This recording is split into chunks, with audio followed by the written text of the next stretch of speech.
আজিৰ জাননী আজিৰ শুনানি এই কাণ্ড সংঘটিত হৈছে দবকাত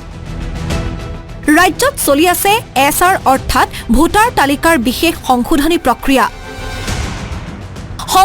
প্ৰক্ৰিয়া চলি থকাৰ সময়তে নামে বেনামে দাখিল কৰা হৈছে হাজাৰ হাজাৰ আপত্তি দেওবাৰে নিশা বৰহমপুৰ সমষ্টিৰ যমুনামুখ নগয়া পাম বালিৰাম আকাশী গংগা মিকিৰ আতি ভগীৰাম গাঁও আৰু কামপুৰত এছএছআৰৰ বিননি ব্যাপক হাৰত জাৰি কৰা হৈছে জাননী নিশা 10 বজালৈকে মৌখিকভাৱে জাননী দিয়া হৈছে শুনানি কেন্দ্ৰত আহিবলৈ আজি পুৱাৰ ভাগত কঠিয়াতলী খণ্ড উন্নয়ন কাৰ্যালয়ৰ চৌহদৰ শুনানি কেন্দ্ৰত অহাৰ পিছতে ভোটাৰসকলৰ হাতে হাতে অৰ্পণ কৰা হৈছে জাননী এছআৰ প্ৰক্ৰিয়াত একাংশ খিলঞ্জীয়া লোককো জাৰি কৰা হৈছে জাননী অসুস্থ কন্যাক লৈ শুনানিত শাৰী পাতিছে খিলঞ্জীয়া মহিলাই হয় মোৰ বাচ্চা গা ভাল নহয় কিন্তু তথাপিতো আহিবলগীয়া হৈ গৈছে নটিচ মানে কি মোক একো কোৱা নাই খালি কালি এটাই খবৰ পাইছোঁ যে তোমাৰ নামত নটিচ আহিছে তুমি ডকুমেণ্টছখিনি লৈ যাব লাগিব বছ আহিছোঁ ইয়াতহে গম পাইছোঁ কিবা নাম কিবা কৰ্তন হ'ব এনেধৰণৰ নিৰ্বাচনী আয়োগৰ কাৰ্যক লৈ জাঙুৰ খাই উঠিছে ভুক্তভোগীসহ আমচুৰ নেতৃত্ব জিলা প্ৰশাসন আৰু নিৰ্বাচনী আয়োগৰ বিৰুদ্ধে বিস্ফোৰক অভিযোগ আমচুৰ নেতৃত্বৰ বিএলএ কোন বিএলৰ লগত কাক এটেচ কৰি ৰাখিছে আমাক আজিৰ তাৰিখলৈকে ষ্টেণ্ডাৰ্ড অপাৰেটিং প্ৰচিডিয়াৰ কি সেইখিনি আমি নাজানো ভিন্ন জিলাত ভিন্ন ইলেকশ্যন কমিশ্যনাৰ অফিচাৰবিলাকে বিভিন্ন পন্থা অৱলম্বন কৰি আছে আমাক ৰাইজৰ ওচৰত ইতিমধ্যে স্পষ্টকৈ কোৱা নাই যে আপোনালোকৰ ব্লক লেভেল অফিচাৰ অমুক আৰু তেওঁলোকৰ বিএলএ অমুক সেই বিৰোধী ৰাজনৈতিক দলবিলাকে এতিয়ালৈকে নিমাত হৈ আছে তেওঁলোকেও এই চৰকাৰৰ লগত মিলিত হৈ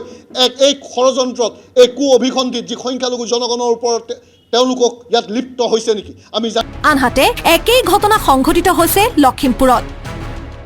লখিমপুৰ নাওবৈচা ৰঙানদী বিহপুৰীয়া সমষ্টিৰ সংখ্যালঘু ভোটাৰক জাৰি কৰা হৈছে জাননী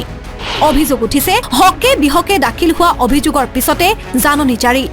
সিঙৰা পঞ্চায়তৰ অন্তৰ্গত 10 নং ৱাৰ্ডৰ প্ৰায় 3 শতাধিক লোকৰ নাম কৰ্তনৰ অভিযোগ জাননী জাৰি কৰা হৈছে শিক্ষক অৱসৰপ্ৰাপ্ত কৰ্মচাৰী ভাৰতীয় সৈনিকলৈও উল্লেখযোগ্য যে পাইকাৰী দৰত দাখিল কৰা হৈছে অভিযোগ ষড়যন্ত্ৰৰ বলি হোৱাৰ অভিযোগ ভুক্তভোগীৰ এই ঘটনাৰ পিছতে ভুক্তভোগীসহ দল সংগঠন জাঙুৰ খাই উঠিছে নিৰ্বাচনী আয়োগ তথা জিলা প্ৰশাসনৰ বিৰুদ্ধে আমাৰ মাইনৰিটি মানুহক কৰিব নালাগে যদি আমি বাংলাদেশী তেতিয়া আমালোকক ওলাই নিব লাগে আমালোকৰ ঘৰ দুৱাৰ ভাঙি দিয়া আমালোকক নোটিছ কৰে এই যে আনি পেলাই জমা কৰি ৰাখিছে